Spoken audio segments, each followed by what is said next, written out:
Something massive just erupted in the Middle East, and it's not the bombs over Tehran. It's not another wave of Israeli F-35s screaming through Iranian airspace. It's something Iran has feared for decades, even more than American bombers or Israeli missiles. The ground is moving from not one, but two directions. And if what's unfolding right now continues, the Islamic Republic of Iran, as we have known it, is finished.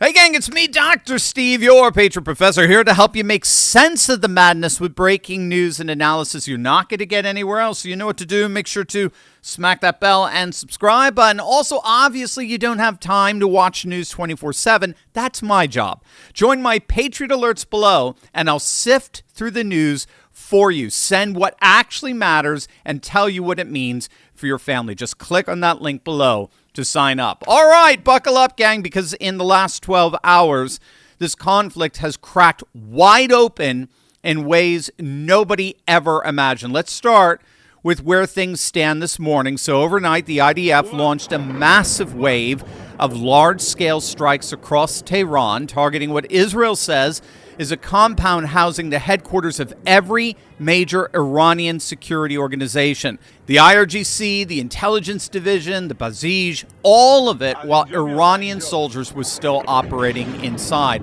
Over 100 Israeli jets reportedly dropped more than 250 munitions on that single compound alone. Meanwhile, CENTCOM is posting video of Iranian mobile missile launchers being destroyed in real time, saying, and I quote, "We are finding and destroying these threats with lethal precision."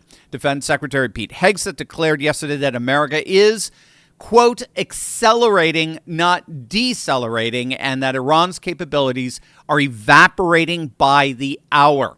The chairman of the Joint Chiefs, General Dan Kane, Raisin Kane, says they've achieved localized air superiority across the southern Iranian coast and will now begin striking progressively deeper into Iranian territory. By the latest counts, they've destroyed thousands of military targets, more than a score of Iranian naval vessels, including at least one submarine, and Iran's ballistic missile fire is down dramatically from day one, down by upwards of 80%. In fact, we're getting word that Israel has lowered the home front command guidelines from severe to moderate as of today. So literally in a matter of 72 to 96 hours, the Iranian capabilities for missile retaliation has been basically wiped out. But here's the huge development over the last 12 hours. Iran is not just losing the air war.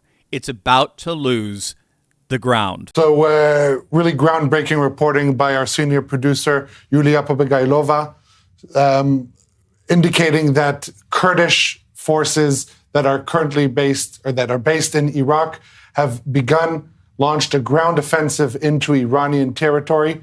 This began already on Monday. We're talking about thousands of Kurdish forces crossing the border, taking offensive positions in the mountainous area of Marwan. This is the mountainous range really on the border between Iran and Iraq. This is based on information from an official from the coalition of political forces of Iranian Kurdistan.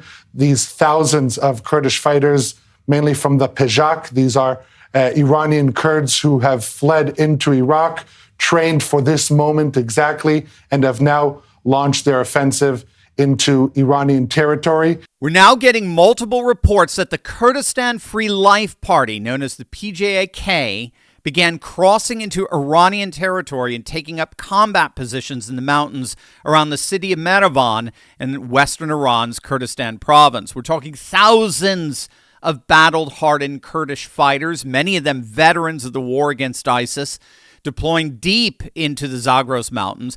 We're now getting reports that as many as 5 major Iranian Kurdish parties, so the PJAK, the PDKI, the Kurdistan Freedom Party, the PAK, Kamala, and the Kabad organization, have formed something called the Coalition of Political Forces of Iranian Kurdistan. CNN is reporting that the CIA has been working very closely to arm these Kurdish forces over the last several months to spark a popular uprising inside Iran. The New York Times says light weapons had already been smuggled to Iranian Kurdish fighters as part of a covert program that predates the current war. Other outlets describe weapons flowing into western Iran since early 2025, arming thousands of Kurdish volunteers. So apparently this has been in the makings now for quite a while.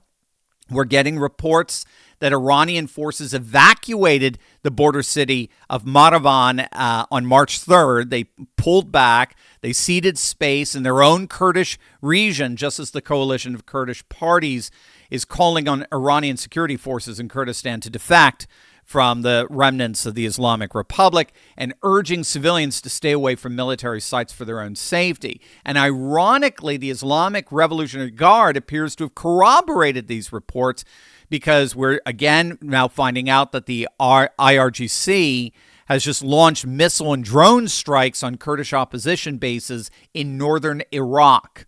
At least one PAK fighter has been reported killed. And of course, once fired upon, that will only give further justification for this incursion. But as if that wasn't bad enough, we're now finding out that the Kurds are not the only ones moving in.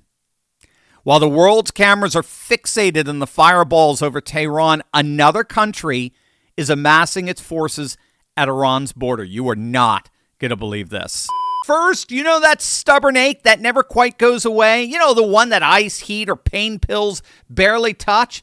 What if you could target it at the cellular level instead of just numbing it?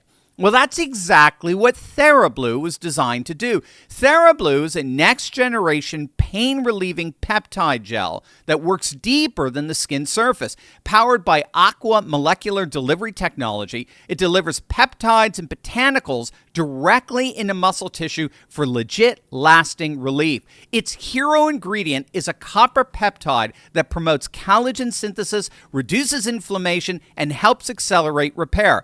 NAD Plus restores cellular energy to aid recovery, while methylene blue protects your mitochondria and supports endurance. Natural extracts like MSM, turmeric, white willow bark, arnica, and ginger soothe inflammation, while menthol, camphor, and eucalyptus oil deliver instant cooling relief. It absorbs fast and leaves your skin feeling refreshed. Apply a thin layer, massage until absorbed, and let your body experience lasting recovery. Don't keep living in pain.